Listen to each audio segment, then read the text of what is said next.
Eso era para sacarme los nervios. Si le va a dar un fuerte aplauso al Señor, déselo a Él, amén. Aleluya.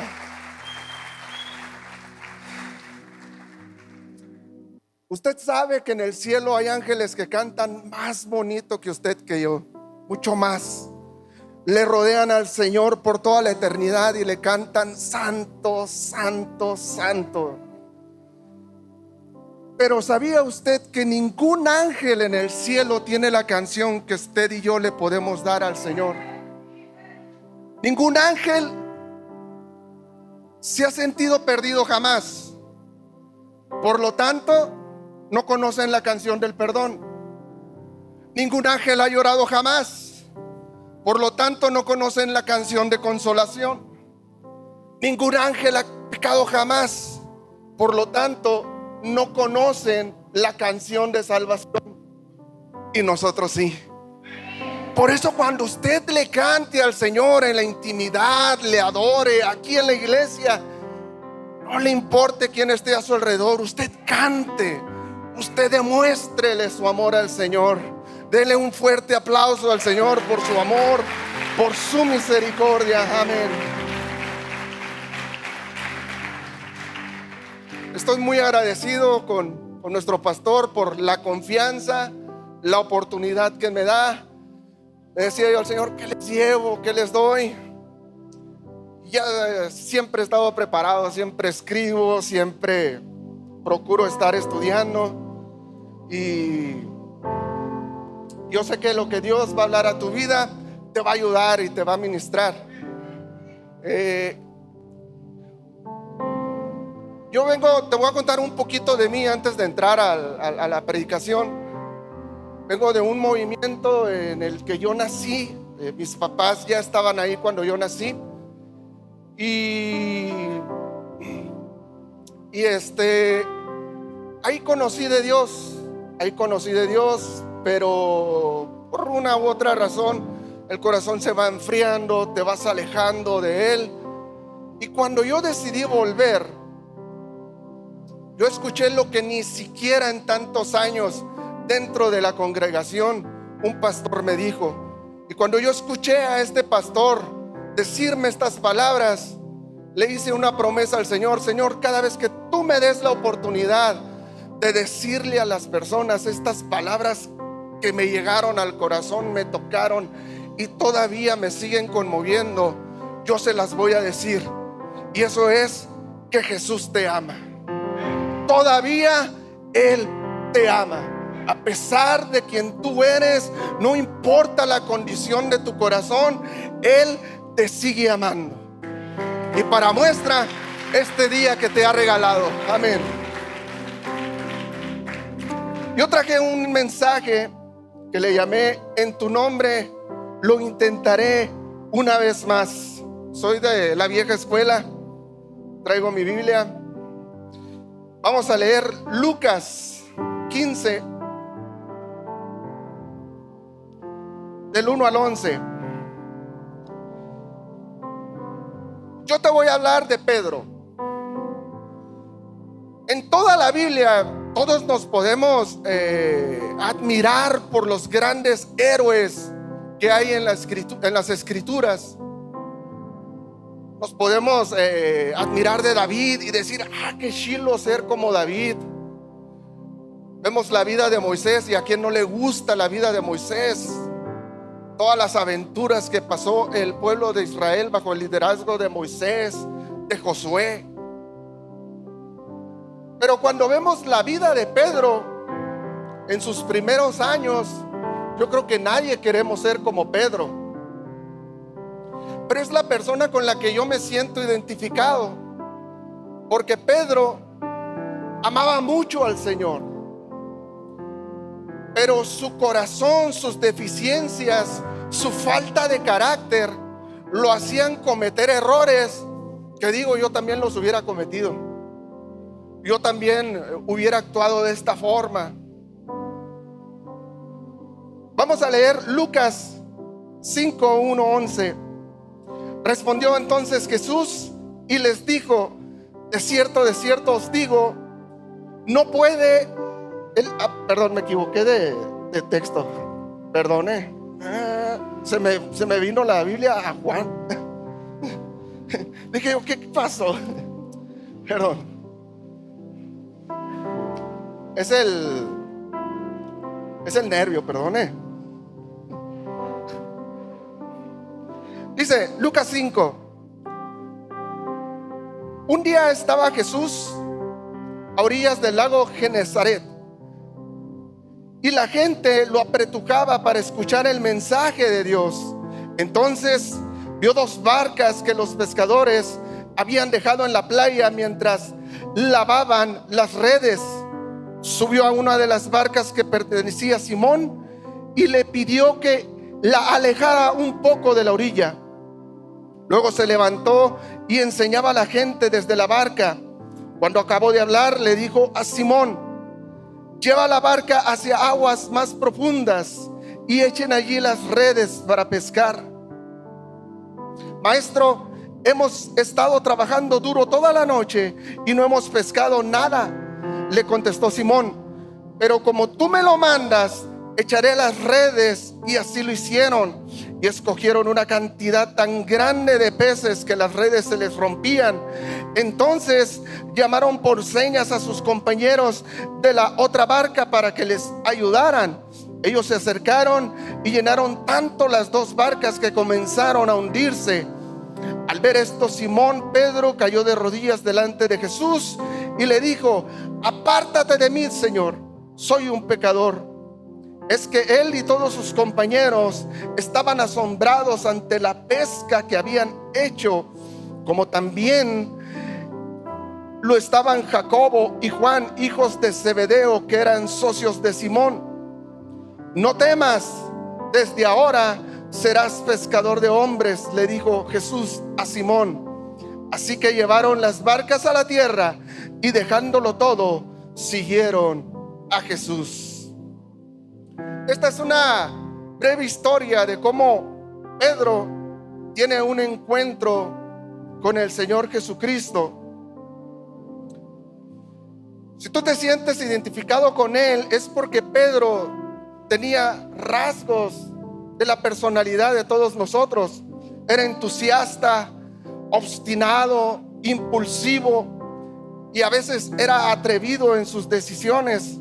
Así como tenía defectos, tenía fortalezas, pero su corazón es lo que llama la atención de Jesús, a tal grado que 3 años después, en él va a ser en quien Jesús confíe para dejar el legado de la iglesia.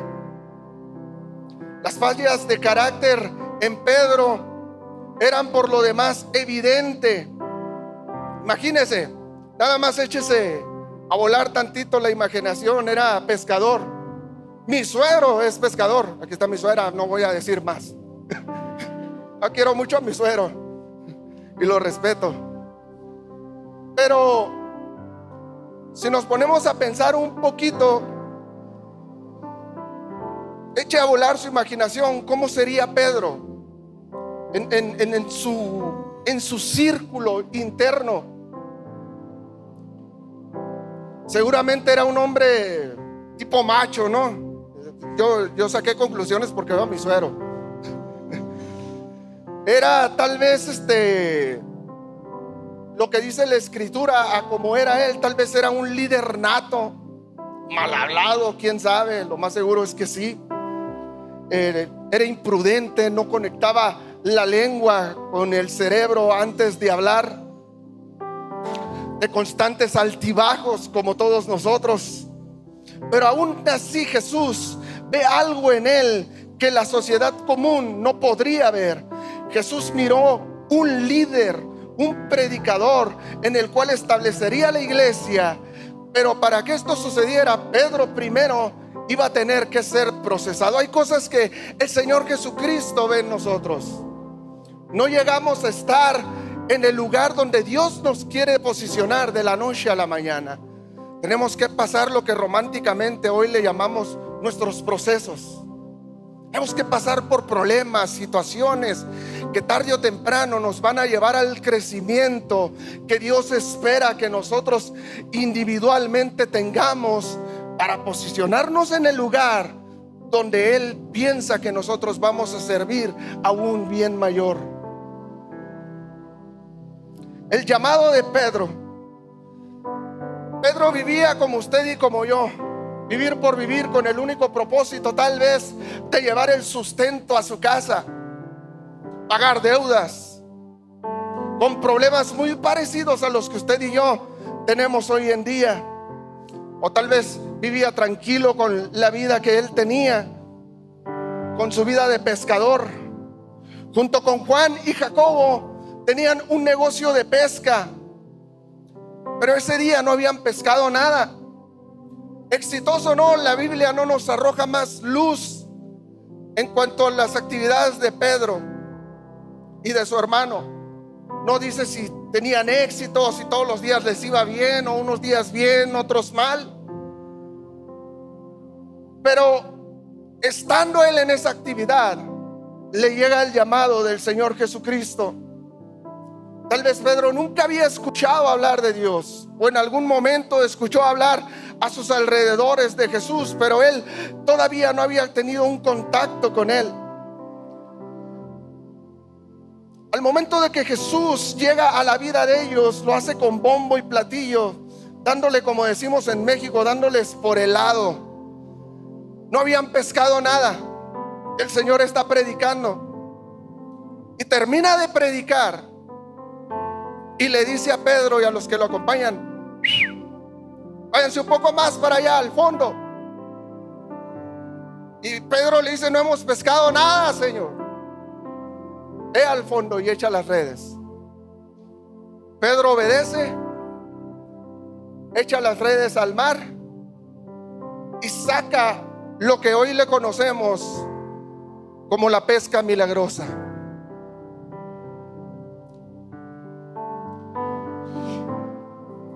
Pedro lo único que atina a decir: Señor, no hemos pescado nada, pero si tú lo dices, en tu nombre lo vamos a hacer. Ahí es donde Pedro mira por primera vez un milagro. Pero Pedro no creyó cuando vio el milagro. Pedro creyó cuando dijo: pues lo voy a echar. Ahí activó su fe. Y ese sería para Pedro el primero de muchos milagros. Después de esto, imagínese la emoción de Pedro, ¿no? A tope. Yo he visto milagros en mi vida. He visto milagros en vida de otras personas.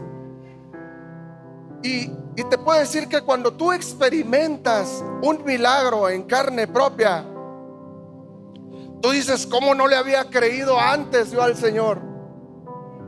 El Señor hace cosas extraordinarias que te vuelan la mente, que si tú me contaras los milagros que Dios ha hecho en tu vida, a más de uno va a decir: ¿a poco? No te lo van a creer. Pero Jesús es así. Jesús es sorprendente en todos los aspectos. Y te voy a decir una cosa: te sabe llegar. Él te sabe llegar. Suera, el Señor Jesucristo sabe llegar y sabe por dónde llegarle al suero. Tarde o temprano lo vamos a tener. Vámonos un tiempo atrás a recapitular nuestro momento en el que escuchamos la voz de su llamado. Si algo tenemos en común con Pedro, es que vivíamos solo por vivir, con nuestros afanes, nuestros quehaceres diarios de la vida. Pero por dentro estábamos rotos, estábamos vacíos, estábamos necesitados. No sabíamos ni siquiera identificar por qué teníamos esa necesidad. Pero el Señor sí sabía de nuestra necesidad. Algunos creímos encontrar lo que buscábamos en la religión y fuimos golpeados, fuimos engañados. Otros buscaron en brujería, Otros buscaron en borracheras, en fiestas, pero siempre quedaba un vacío. Siempre quedaba esa necesidad de algo más. ¿O será que esto ya es todo? Por eso estamos aquí en esta mañana, porque nos dimos cuenta un día que ese vacío solo se podía llenar con Jesús y con nada más.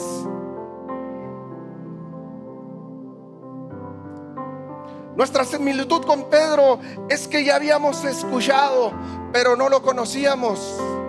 Muchos, como les dije anteriormente, estábamos en la religión y solamente habíamos escuchado de Jesús, pero nunca lo habíamos experimentado. Sentados año tras año tras año, inclusive participando, y no conocer de Jesús es una tragedia. Eso, no experimentarlo, no atreverte a decir: Jesús, ese Jesús que tanto predico y ni siquiera lo conozco. ¿Cómo es eso posible? Porque la religión, eso es lo que nos vendió: un sinfín de mandamientos que ni siquiera usted encuentra en la Biblia. Y te decían: si tú haces esto, entonces vas a agradar al Señor, vas a tener la vida eterna. Mentira. ¿Dónde? Cuando lo único que Jesús quiere de ti es conocerte y que tú lo conozcas a Él, que tú tengas una relación íntima con Él, estrecha.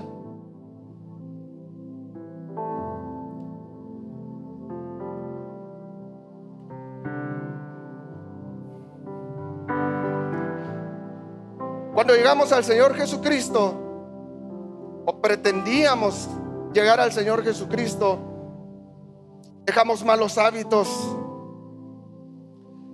dejamos malas compañías, vicios, se rompieron algunas cadenas, vislumbramos un futuro prometedor, lleno de esperanza, y caímos rendidos a un primer amor, a una luna de miel con nuestro Salvador. Cuando tú llegas a los pies de Cristo, o que experimentas un milagro fuerte que marca tu vida, tú no vas a encontrar algo negativo que te impida seguir adelante en tu caminar cristiano. Pero yo te voy a decir la verdad de las cosas: caminar con Cristo no es color de rosa. El Señor Jesucristo fue muy claro cuando nos dijo: en el mundo vas a tener aflicción, vas a tener problemas, vas a tener dificultades, pero vas a tener que confiar en mí, porque yo ya vencí al mundo.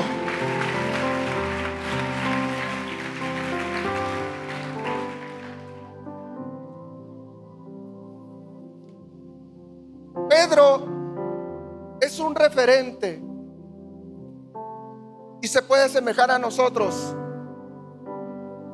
Un día se acerca el Señor con ellos, con sus discípulos. Ya tiene camino recorrido Pedro para esto. Ya ha visto algunos milagros del Señor Jesucristo. Pero un día el Señor les pregunta: a ver, ¿quién dice la gente que soy yo? ¿Qué dice la gente de mí? Y empiezan unos a decir: bueno, unos dicen que tú eres Elías, otros dicen que eres Jeremías o alguno de los profetas. Pero ustedes, les dice el Señor Jesucristo, ustedes, ¿quién dice que soy yo? Y el único que tiene revelación del cielo es Pedro.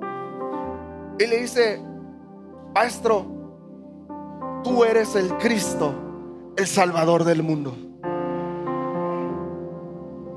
Y el Señor Jesucristo le dice: se te fue revelado por el cielo.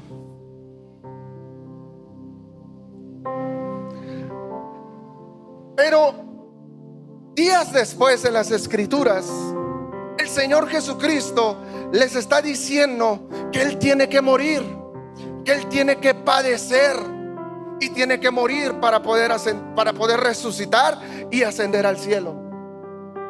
Y Pedro le dice: no, Señor, no te acontezca tal cosa, no vamos a dejar que eso te suceda.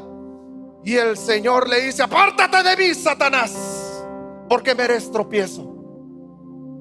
Y Pedro se convierte en el único discípulo al cual el Señor le llama Satanás. Se fija, se puede imaginar la tensión de esa escena y el corazón de Pedro. Unos días antes el Señor le ha dicho: se te fue revelado, te lo reveló el Señor, de quién soy yo, quién es mi persona. Y días después le está diciendo Satanás: no, mi hermano, yo voy y me cuelgo como Judas.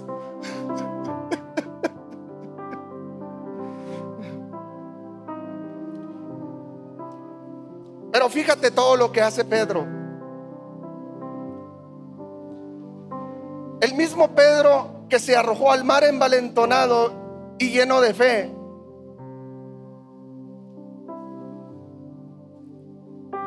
porque vio a Jesús andar sobre las aguas, de pronto quita su mirada del Señor y se ve abrumado por las grandes olas del mar y empieza a hundirse y a dar voces de auxilio. El mismo Pedro que dijo: Señor, aunque otros te dejen, yo no te dejaré. Ese mismo Pedro que dijo: yo no te dejaré, terminó negándolo 3 veces. Ahora quiero hacer una pausa aquí para que tú te sientas identificado con todas las facetas que hemos desenredado de Pedro hasta aquí. Esta parte en la vida de Pedro es la que define su vida. Es donde tiene un encuentro con la realidad. Después de todo lo que miró, después de todo lo que experimentó, él debió sentirse la persona más ruin sobre el planeta. Y me refiero a la negación.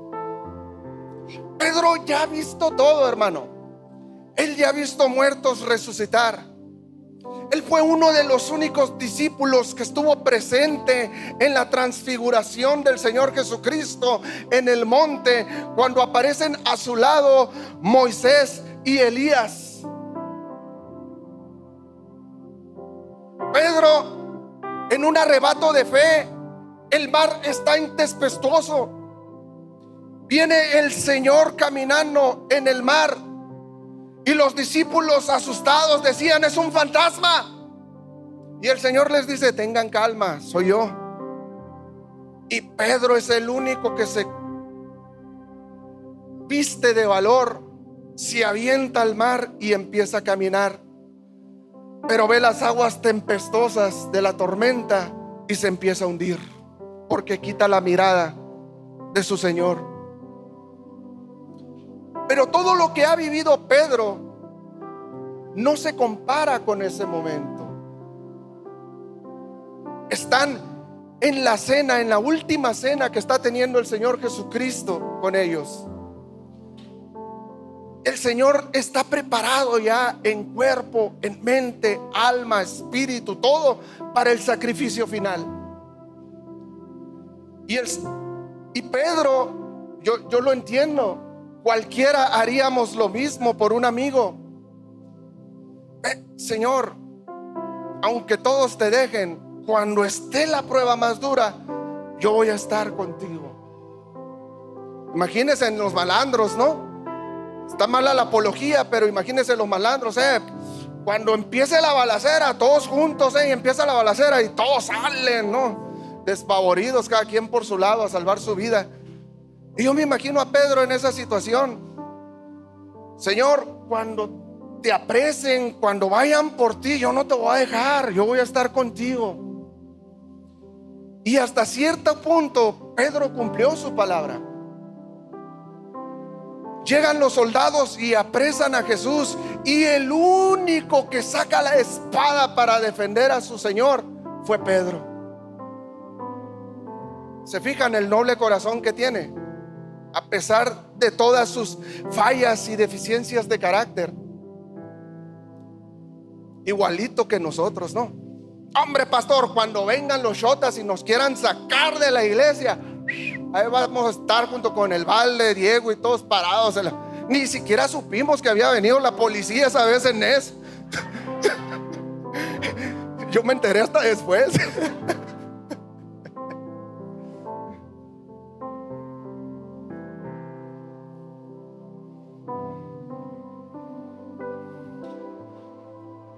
Y cuando cae Pedro en esa realidad de que ha negado al Señor Jesucristo, le cae la condenación. El Señor Jesucristo está siendo juzgado en el Sanedrín y Él está en los patios. Y hay un tumulto de gente y uno a uno se le van acercando y le van reconociendo. Y dice: hey, tú andabas con el predicador, ¿verdad? No, yo no soy. Tú andabas con el pastor Esteban, ¿verdad? No, yo no soy. ¿Cómo no? Si eres Diego. No, yo no soy. Y vez tras vez fue negándolo. Le dijo el Señor: 3 veces me vas a negar antes de que cante el gallo. Lo negó la tercera vez. El gallo cantó y cayó la condenación sobre Pedro. Y se fue triste. ¿Cuántas veces has visto tú los milagros en tu vida, en tu familia, lo que Dios ha hecho por ti, con el solo hecho de darte la salvación, con el solo hecho de darte un día más de vida, con el solo hecho de darte un trabajo, una estabilidad? Ya es un milagro. Y viene la primera dificultad, viene la prueba, y lo único que hacemos es: está muy dura. No te dan ganas de orar, no te dan ganas de ir a su palabra, no te dan ganas de alabar, no te dan ganas de adorar, porque sientes la opresión del mundo, porque sientes la dificultad. A veces va a ser difícil caminar, hermano. A veces vamos a dar pasos chiquitos. Algunas veces los pasos van a ser en retroceso, y el Señor lo sabe. Que algunas veces la cuesta para llegar a la cima va a ser muy difícil. Pero cuando tú tienes una condenación de haber negado tu fe, de no haberle creído a Él, de no creer en sus promesas, de no creer que mañana puede haber un futuro, entonces ¿a qué se aferra uno?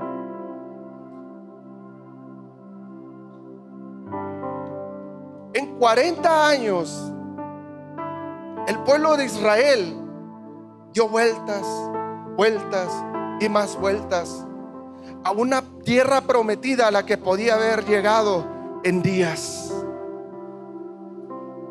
porque se desviaron de su propósito, porque perdieron el rumbo, perdieron la meta, perdieron la dirección. Pedro está en un momento crucial donde dice: el Señor me ha prometido muchas cosas. Ya me dijo anteriormente que yo voy a ser líder de la iglesia, que yo voy a liderar a estos. No sé de qué manera, pero ahorita yo no tengo ánimos. Estoy vencido, estoy desfallecido. ¿Quién sabe aún si oro de lo mal que estoy, si el Señor me va a escuchar? A lo mejor no quiere ni saber de mí porque ya le negué 3 veces. Y lo único que atina Pedro a hacer es irse al mismo lugar de donde Jesús lo rescató, a pescar. Él era pescador de peces y el Señor lo había llamado a ser pescador de hombres, pero él no se sentía apto. Pedro no se sentía que era el indicado, se sentía indigno. Así que fue al mismo lugar a seguir pescando. Y tú te puedes sentir indigno porque te sientes apartado de Dios. Ya no hay nada para mí en la iglesia. Ya no quiero servir. Ya no quiero tocar. Ya no quiero cantar. Ya no quiero predicar. Ya no quiero decirle a nadie que esté a mi alrededor que Jesús le ama. porque no soy digno, porque mi pecado, como decía David, siempre está delante de mí. Mis fallas de carácter, mis tribulaciones, lo que estorba aquí en el corazón siempre está aquí, y siento que yo no soy digno de ni siquiera ser llamado su hijo, como el hijo pródigo.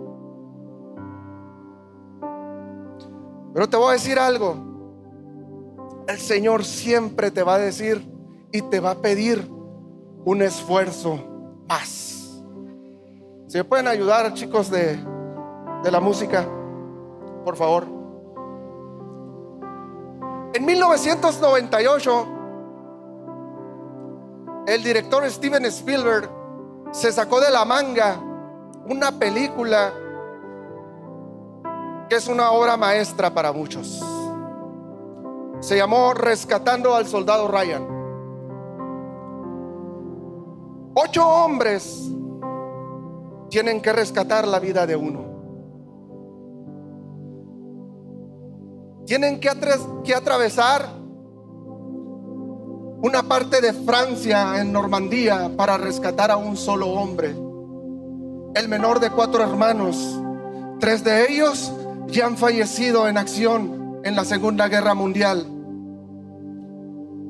Esta noticia llega a ser conocimiento del general Marshall de los Estados Unidos, y le dicen: 3 hermanos han muerto. Esta tarde le van a entregar la carta a su madre con las 3 banderas, pero todavía queda uno vivo. Marshall le dice a sus generales alternos: tenemos que ir por él, tenemos que sacarlo de ahí con vida, cueste lo que cueste. Acaba de suceder el desembarco de Normandía el día de. Hay un pequeño pelotón de soldados cansados, extenuados, fatigados, ya perdieron amigos, pero están de pie todavía. Así que el capitán Miller es escogido para llevar la labor del rescate, y le dice: agarra a 7 de tus mejores hombres para que te internes en Francia y puedas rescatar al soldado James Ryan. Así que mientras van camino al rescate de este hombre, van cayendo como moscas, enfrentándose a los ejércitos nazis. Uno a uno van muriendo. Entonces, un día de esos, uno de los soldados cuestiona al capitán Miller y le dice: ¿vale la vida de 8 hombres este tal Ryan que ni siquiera conocemos? ¿Lo vale? El capitán Miller le dice: yo lo único que sé es que es la misión que me dieron y me puedo ir a casa. Lo único que sé es que mientras más hombres mate, estoy más lejos de casa. Finalmente, James Ryan es rescatado, pero todos los soldados mueren, inclusive el capitán Miller, a excepción de un soldado que queda vivo. Cuando el capitán Miller está muriendo,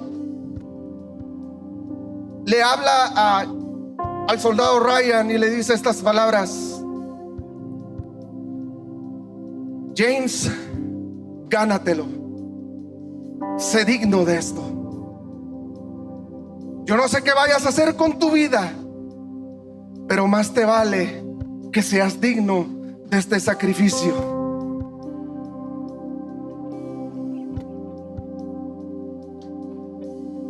Esto que te voy a compartir es adoptado, pero como ministró mi corazón el día que yo lo necesité, espero que sea un bálsamo para ti. Después de que Pedro niega a Jesús en el mar de Galilea, él se va al mar de Galilea donde Jesús lo encontró. Seguramente está condenado, está frustrado, pensando que no sirve para lo que fue llamado. Pero escucha esto: Una segunda vez regresa el maestro al mismo lugar a buscarle después de haber resucitado. Y una vez más, con el mismo milagro de hace 3 años atrás, llama la atención de Pedro. Le va a decir desde la orilla: lanza las redes y tráeme algo para comer. Pedro le va a decir: no hemos pescado nada, pero si tú lo dices, lo intentaré una vez, otra vez más. La red se va a romper, el barca va a parecer que se va a hundir de tan grande pesca. Pero Pedro va a reconocer el mismo milagro de hace 3 años que marcó su vida. En medio de 2 milagros hay una traición, pero aún así la confianza y amor del Señor se hace visible a Pedro. Y le dice esta promesa: Pedro, la gente te va a recordar como un hombre que sana enfermos con su sombra. Predicarás y se convertirán 5,000 de una sola vez. Algún día te vas a dejar crucificar como yo por causa de mi nombre. Pedro, sobre ti voy a fundamentar mi iglesia. Yo sé cómo termina tu historia. Al final, Jesús le hace un cuestionamiento a Pedro. Pedro, ¿me amas? Pedro apresuradamente le dice que sí. Ya no hay dudas, si te amo. Y una vez más Pedro le va a decir, Jesús lo va a cuestionar: Pedro, ¿me amas? N3, ¿amas al Señor?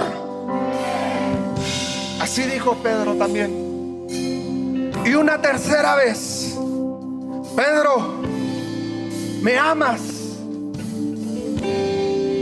Y con el corazón en la mano, Pedro le va a decir: Señor, tú sabes que sí.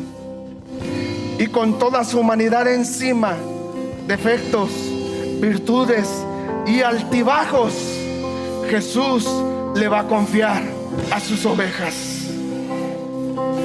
Y tal vez Pedro, en ese momento apresurado por la decisión del Señor Jesús, le pudo haber dicho: Señor, yo no soy digno. Yo no soy quien para representarte en esta tierra.